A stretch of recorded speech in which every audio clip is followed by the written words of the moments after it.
Members are reminded to refrain from engaging in personalities toward the President. Under the Speaker's announced policy of January 4th, 2021, the gentleman from Florida, Mr. Soto, is recognized for 60 minutes as the designee of the Majority Leader. Madam Speaker, you're in luck. I heard a lot of complaints, no solutions. That's why my colleagues across the aisle lost the 2020 election miserably. We know what they're against. President Biden said it best. What are the Republicans for? What are they for? Some of them joined us in some of the bills I'm about to outline, but the rest of them, it's been nothing. Meanwhile, Democrats deliver. The American Rescue Plan, shots in arms, money in pockets, and we stopped another Great Recession.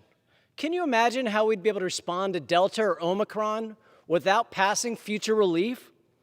Now unemployment's below 4%. We created over nearly 7 million jobs last year. In my district, we were devastated by the Great Recession. Foreclosures devastated Central Florida. This time around in 2021, foreclosures are down from 2020. Americans in Central Florida lost their homes last time around. This time around, we put a stop to it. House Republicans voted no. Yet Republican governors took the American Rescue Plan money and responded to our nation's crisis. That's what we should all be doing. Next, we go to the bipartisan infrastructure framework. There's huge support among all Americans to upgrade America, our roads and bridges, our ports and airports, our clean water, clean and resilient energy, rural broadband. I have both urban, suburban, and rural areas of the district, and everyone, regardless of their party background in my district, is excited about this infrastructure. We have had meetings with local officials across the area, and they're looking to work with us to upgrade America. According to Republican Senator Rob Portman, it helps fix supply chains and is counterinflationary. That's why 22 senators from the Republican side voted yes, and 10 Republican colleagues here in the House voted yes. We applaud these 32 Republicans for joining all Democrats and voting for the infrastructure bill. What did the radical House Republicans do? They attacked their own over infrastructure. What a sad, sad legacy that is. It didn't stop a few of them from trying to take credit, though. Trying to take credit for projects despite voting no. But if you vote no and you try to take credit now, the message is clear. America will shame you every day, every time. And now we turn to the Competes Act. Madam Speaker, 32 Republicans joined with Democrats to vote for the Senate's version of this, boosting domestic microchip manufacturing, which we do in our district, and I'm going to go a little more into that in a moment. Improving supply chain for medical supplies like PPE, like vaccines, telecom, solar, all these critical issues. And yes, making us be able to compete against economic rivals like China, like Russia, and others who don't share our values. So in the Senate, they're able to come together, the vast majority of them. And in the House, I hope we are. I hope we have a few of our colleagues. But then there's going to be a conference, right? We're going to conference this, make some deals between the House and the Senate, and we're going to get something together. And that bill's going to come back. That's going to be the last shot for both Democrats and Republicans to come together to ensure we could produce millions of new jobs in domestic manufacturing. I want to commend the America Competes Act, Madam Speaker, for including $52 billion to incentivize private sector investments and continued American leadership in semiconductor manufacturing and microchip manufacturing to help address supply chain disruptions and ensure more microchips are produced here at home. I've heard from my local auto dealers. I've heard from local manufacturers. We need to make these microchips at home, and this bill helps us do that. Within our district in Central Florida, We have the Neo City Technological Campus, which is recognized as an emerging microchips, microelectronics, and advanced manufacturing hub. We've already had made synergies with institutions of higher education across Florida and key partnerships with the U.S. Department of Defense and the U.S. Department of Commerce under both the Trump administration and now under the Biden administration.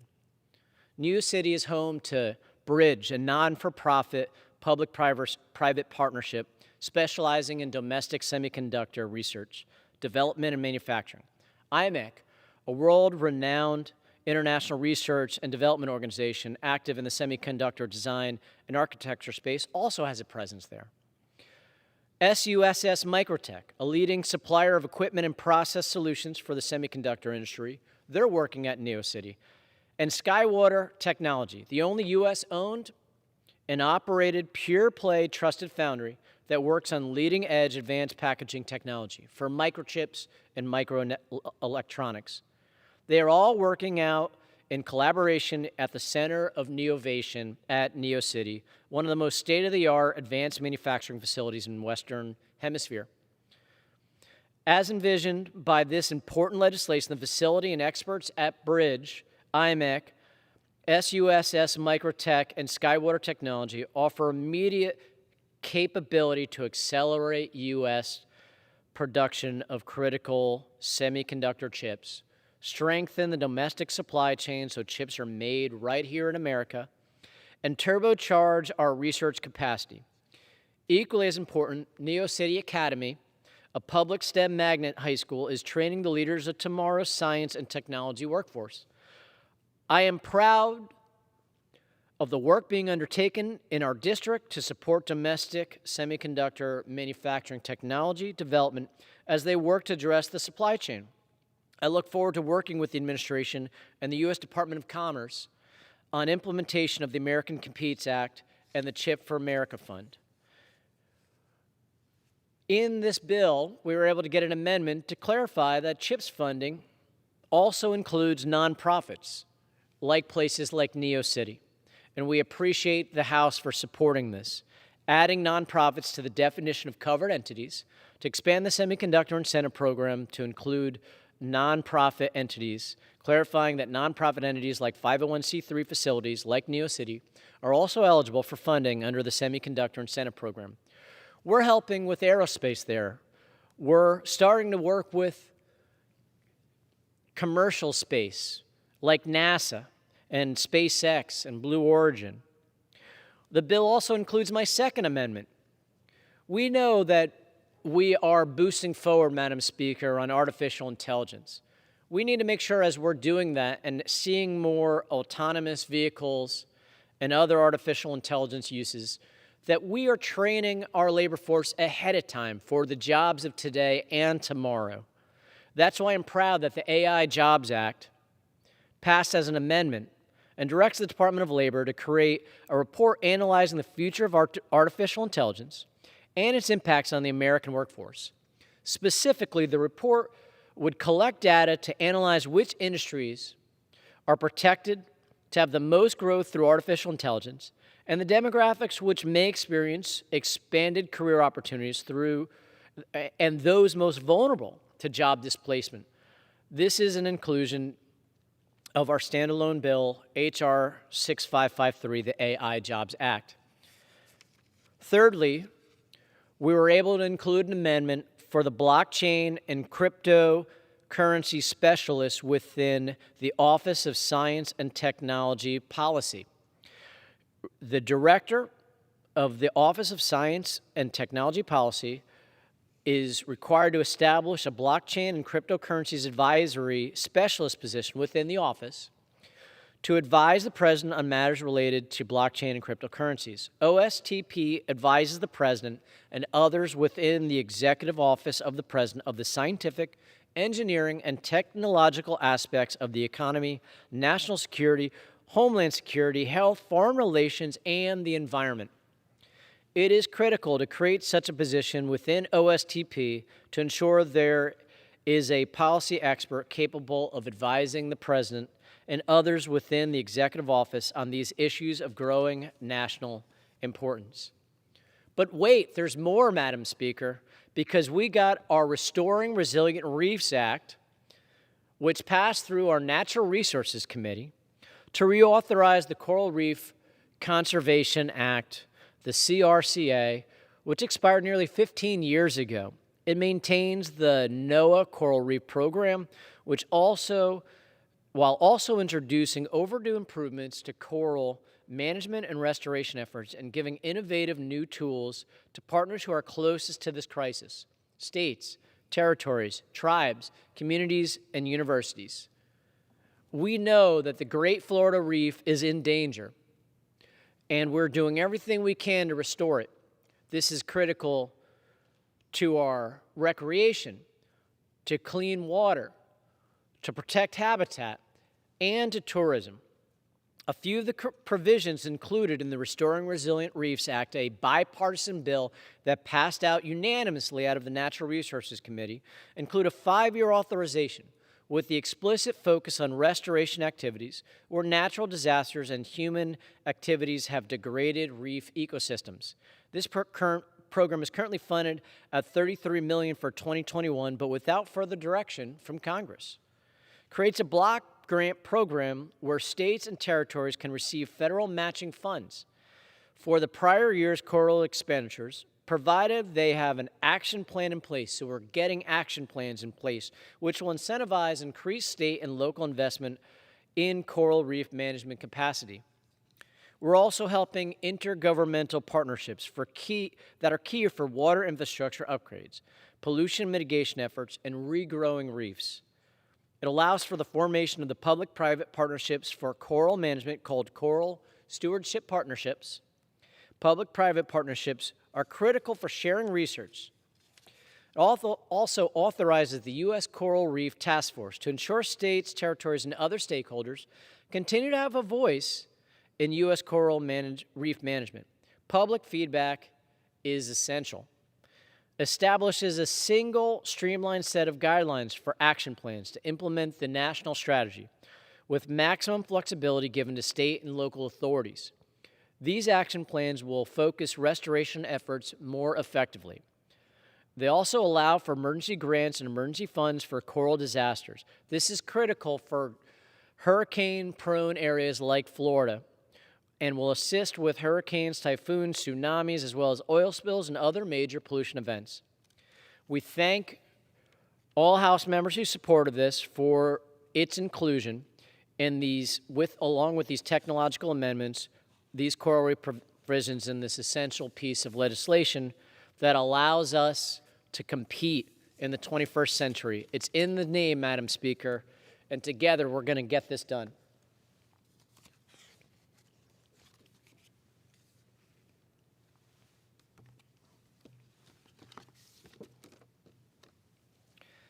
In honor of Black History Month, I would like to recognize Dr. Faye Bellamy. Dr. Faye Bellamy is a retired educator. She worked full-time in the Polk and Hillsborough County school districts.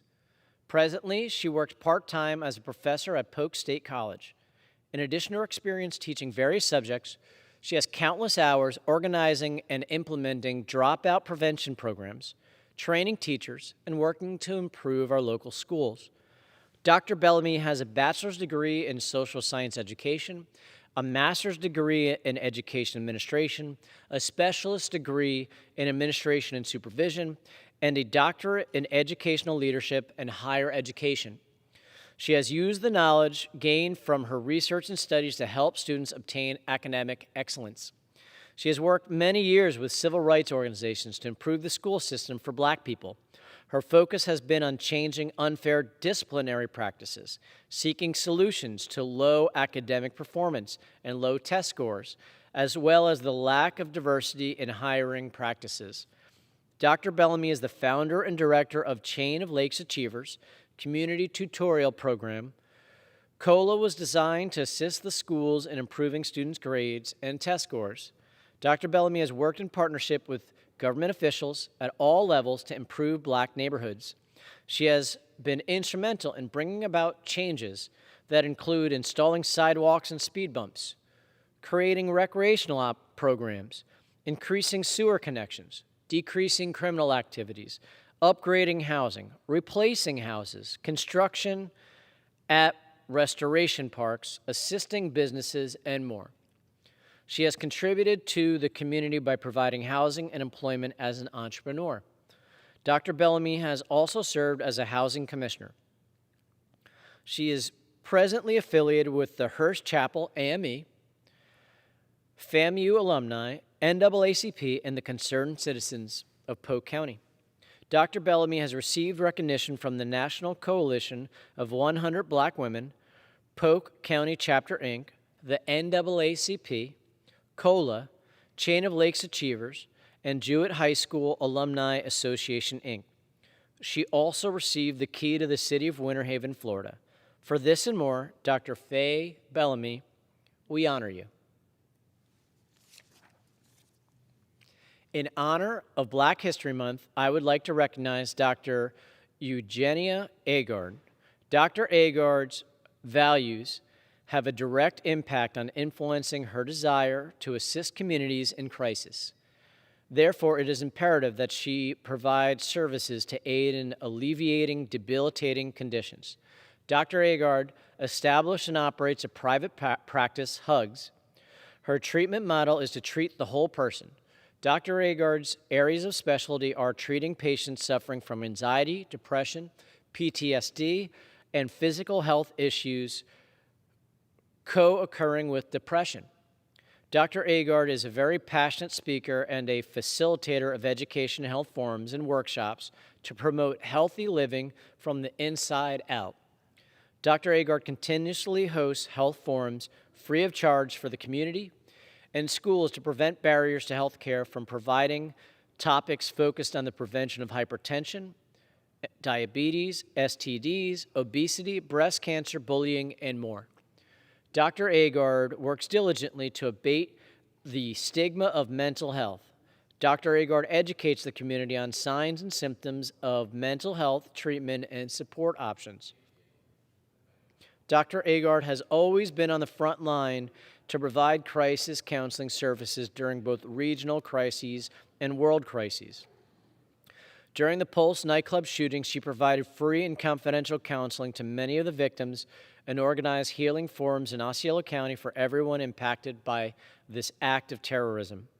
Furthermore, during the COVID-19 pandemic, Dr. Agard immediately offered counseling services to frontline workers, creating solutions for self-care, prevention of burnout, and anxiety and depression reduction techniques.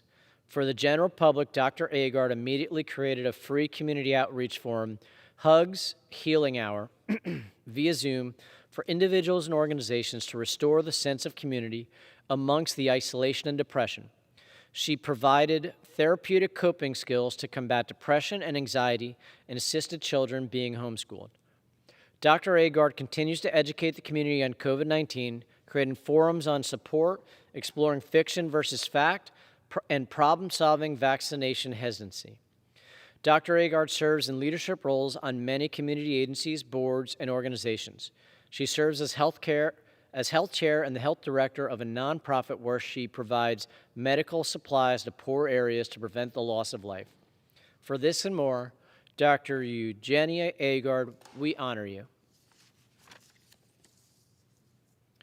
In honor of Black History Month, I would like to recognize Kimberly Saunders.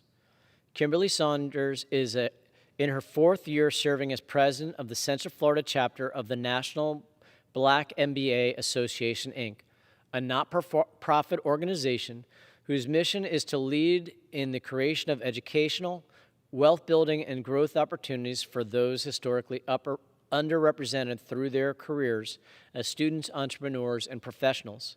Since 2015, she has served in various volunteer capacities, such as Partnerships Chair, Vice President of Operations, and a continuing role as a mentor for the Leaders of Tomorrow program, which serves high school students in the areas of leadership, college and career preparation, financial literacy, and life skills. She has been instrumental in developing corporate partnerships, securing grants, fundraising, and facilitating programs to provide the organization with resources to serve its members and community through the Central Florida region. Her dedication and service to the organization and its mission were recognized in 2021 as she was one of 2 awardees for Chapter President of the Year by the national organization, which currently has 41 chapters nationwide. Professionally, Kimberly has spent the last 11 years in the financial services industry. She is a managing partner for Vestwise LLC, a state of Florida registered investment advisory company.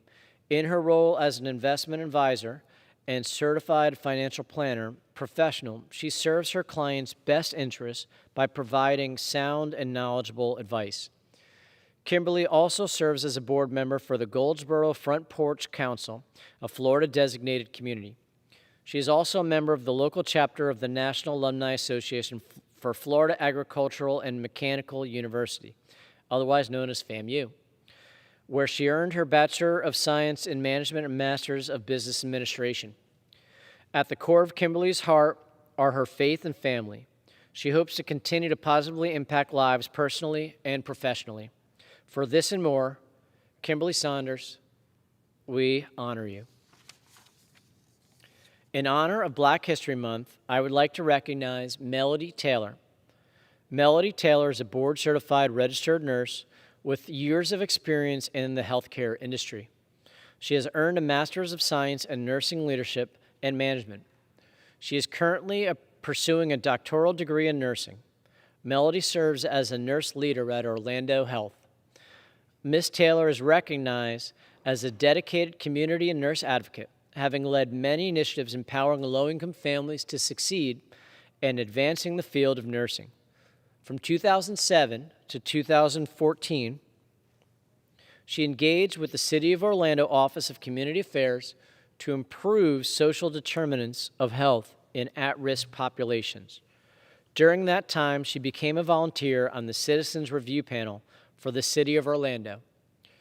Her leadership was the key driver in mobilizing low-income families to mainstream society, along with the collaborations of nonprofit, faith-based business, and governmental entities. Ms. Taylor is a founding member and president of Black Nurses Rock Orlando. She is also a board member of the Black Nurses Rock Foundation, where she has served as the director of chapter development for 23 chapters across the United States. Ms. Taylor was recognized as the Black Nurses Rock Foundation Leader of the Year in 2018. Community advocacy has always been a priority for Melody. She will continue to empower and inspire innovative leaders to advance in the field of nursing and promote preventative health to decrease healthcare disparities in vulnerable communities. Melody is the middle child of 5 children and the mother to a handsome son named John and a beautiful daughter named Katia. She has 6 beautiful grandchildren, Dravion, Keonti, Sincere, Harmony, Jayla, and Jalea. Melody will continue her volunteer service to build a better community for her citizens living in Central Florida and advance the field of nursing across the globe. For this and more, Melody Taylor, we honor you. In honor of Black History Month, I would like to recognize Officer Carol Bradley. Officer Carol Bradley has proudly served and protected the citizens of Winter Haven, Florida, for 30 years. Officer Bradley served in the U.S. Army from 1980 to 1983. In 1986, she decided to follow her dreams and began her journey in law enforcement. From 1986 to 1991, she worked as a correction officer at Polk Correctional Institution. After working with PCI for 5 years, she decided to take her dream a step further and began her career with the Winter Haven Police Department as the first African-American female community service officer for the city of Winter Haven. Officer Bradley immensely enjoyed serving as a goodwill ambassador for the city of Winter Haven and bridging the gap between the city police and the citizens in the community. In 1993, she transitioned from a civilian position to a sworn officer position. She was promoted to Patrol Officer 2 in October of 1997. She then was awarded the Chief Accommodation of Outstanding Service to her community in January of 2001. She enjoys serving her community through her church activities. She also received the Optimist Club Award for her distinguished services. She received several letters of accommodation from the community in 2009. In addition, she received the Bureau Accommodation for the Protection of Residential Property in February of 2010.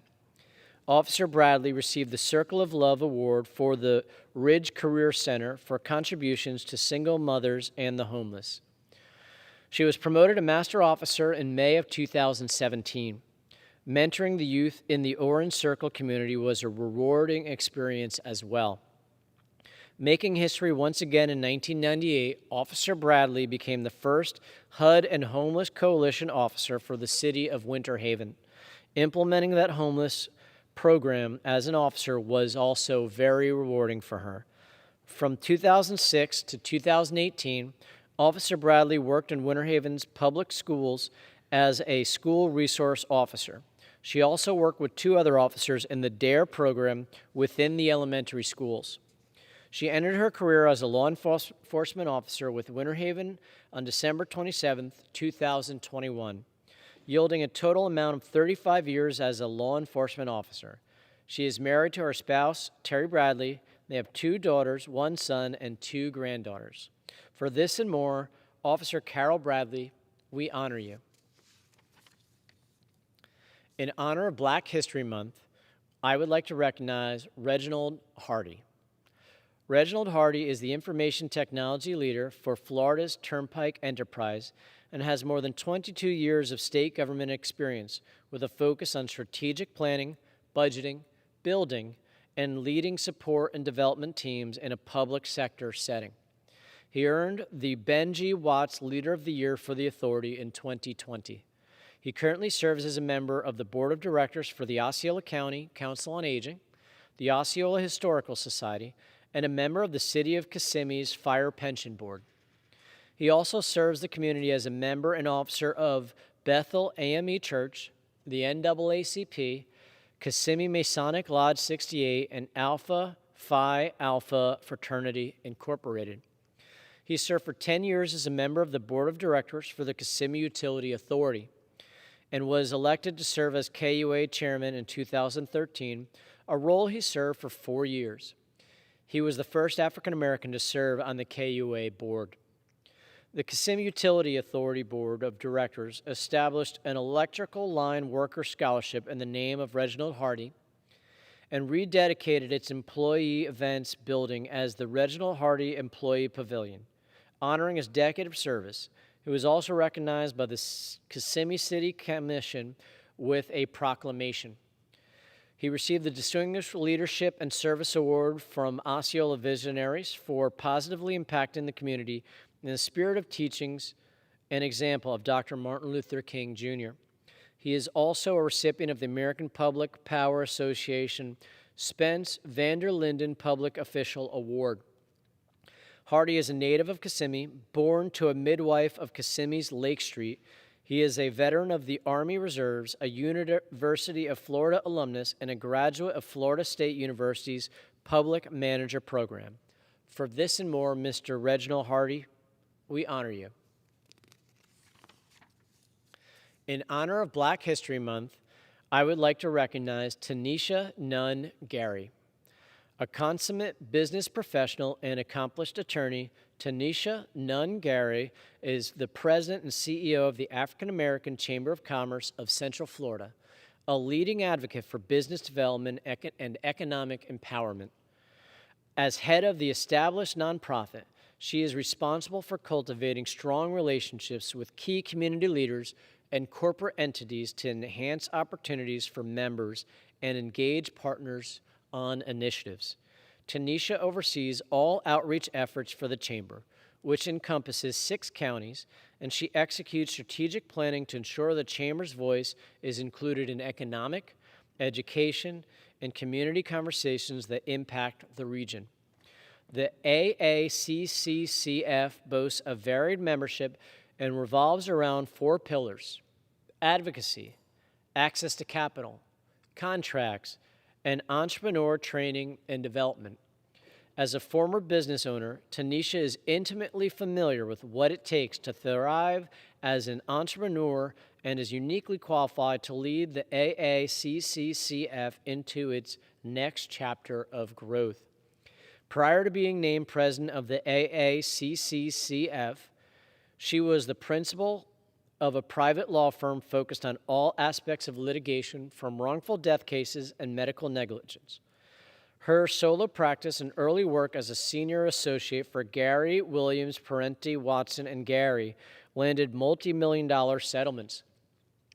In addition to her legal prowess, Tanisha served as the executive director of the Gary Foundation, where she identified major donors prospects to help provide scholarships to Florida youth.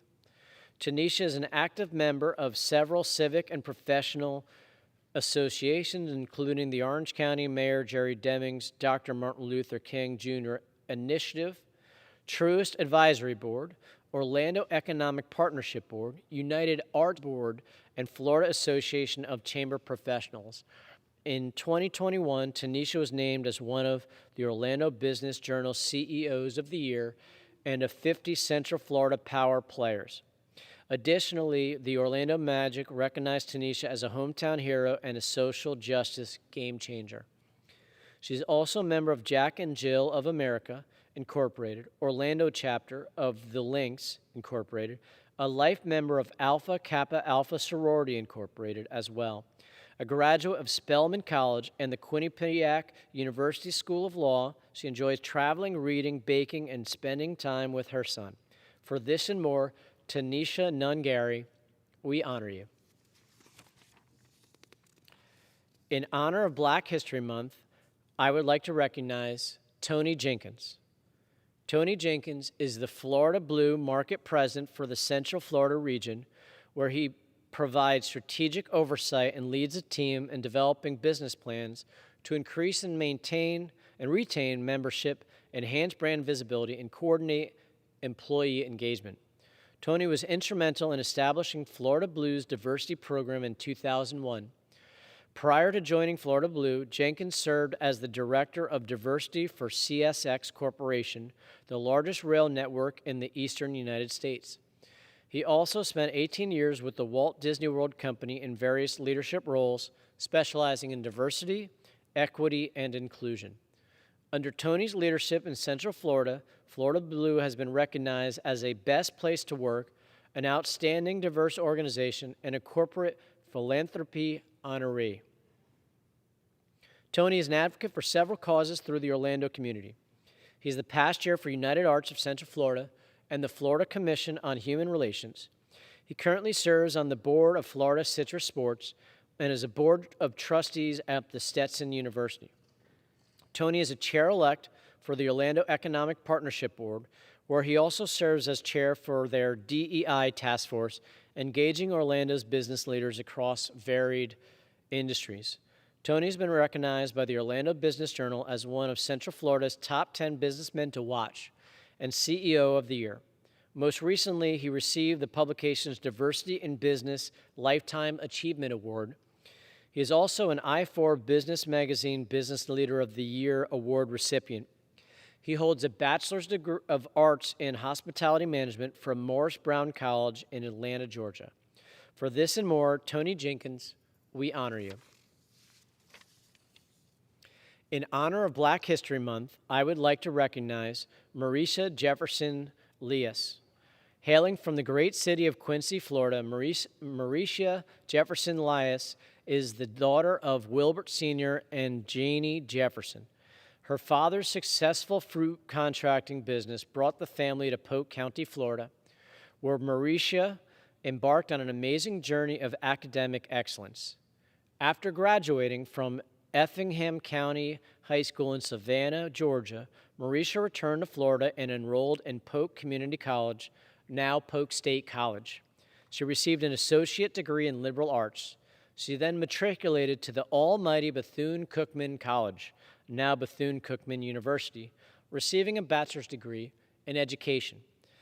In the phrase "can't stop, won't stop," was a person, then Marisha, who would be the title holder of that mantra. She continued her studies at the University of South Florida, receiving a Master of Education in Organizational Leadership. Mauricia took her educational talents to the Polk County School Board, where she spent 16 years as a certified educator, holding various positions such as elementary teacher, reading coach, medical academy director, and health science clinical nurse and instructor. Mauricia's gift of being an educator and a nurturer allowed her to receive her bachelor's degree in nursing from Polk State College. She went to Florida Southern College and obtained her master's degree in nursing, specializing as a family nurse practitioner. She is currently matriculating her doctorate in the same college with a projected completion date of 2023. Mrs. Jefferson Elias truly lives the words, divinely speaking life one breath at a time. Not only has Mauricia achieved everything that she has set her mind to possess, but she is also the epitome of a leader, advocate, nurturer, and mentor. Her compassion for people and helping others stems from a generational line of educators and nurses, including a great-grandmother who was a nurse midwife. The same dedication Mauricia carries as a nurse and community leader allowed her to recognize the need for more nurses and nursing assistants. She started a company that offers training and prep courses for nurses during the pandemic, since that void needs to be filled in her community. She currently is the owner of Divine Essential Medical Academy, LLC, as well as other business ventures. She is a blessed wife and mother and godmother. She is an inspiration to her family, friends, and community. For that and more, Miss Mauricia Jefferson Elias, we honor you. In honor of Black History Month, I would like to recognize Valparaiso J. Baker. Valparaiso J. Baker is a native Floridian, most recently served as the Chief Diversity Officer at Polk State College. Prior to her recent retirement, Miss Baker was employed with the college since 1988, where she held multiple positions of advancement. She has a master's degree in higher education from the National Louis University, a bachelor's degree from the University of Central Florida, and an associate degree from Polk State College. Miss Baker has a strong commitment to her church, the New Antioch Missionary Baptist Church, where she serves as an active First Lady. She serves as the chairperson for the Education Scholarship Ministry, advisor for the Women Intermediate Ministry, Pastor's Aid Ministry, and Media Ministry. She is the newly appointed vice president for the Ministers' Wives, Ministers' Widows of the First South Florida Missionary Baptist District Association. Miss Baker has received numerous citations and awards from area organizations. Most recently, she received the 2021 Drum Major for Justice Award presented by the Haines City NAACP, was the 2021 Juneteenth honoree for the Juneteenth Observance Lakeland Committee, as well as the 2018 Distinguished Citizen for the Greater Tampa Bay Area Council Boy Scouts of America. She is a graduate of the National Council of Black American Affairs Administrators Leadership Program, Florida Chancellor's Leadership Program, Winter Haven Chamber of Commerce Leadership, Winter Haven Class XX, and Polk Vision Leadership Polk Class 5. She is very active in civic groups and serves in numerous boards, including the Florence Villa Community Development Center, Polk Vision Lift Mentor Leadership Council, and the City of Winter Haven Juneteenth Steering Committee. She has a strong passion for equity, diversity, and inclusion. Through her community involvement, she continues her commitment to equity, diversity, and inclusion for all. Miss Baker enjoys spending time with her family and traveling. She and her husband of 34 years, Reverend Derek L. Baker, have 2 children, Stephen and Marquita, and 2 grandsons, Gavin and Malaki. For this and more, Miss Valparaiso J. Baker, we honor you. Madam Speaker, I thank you for your time and yield back.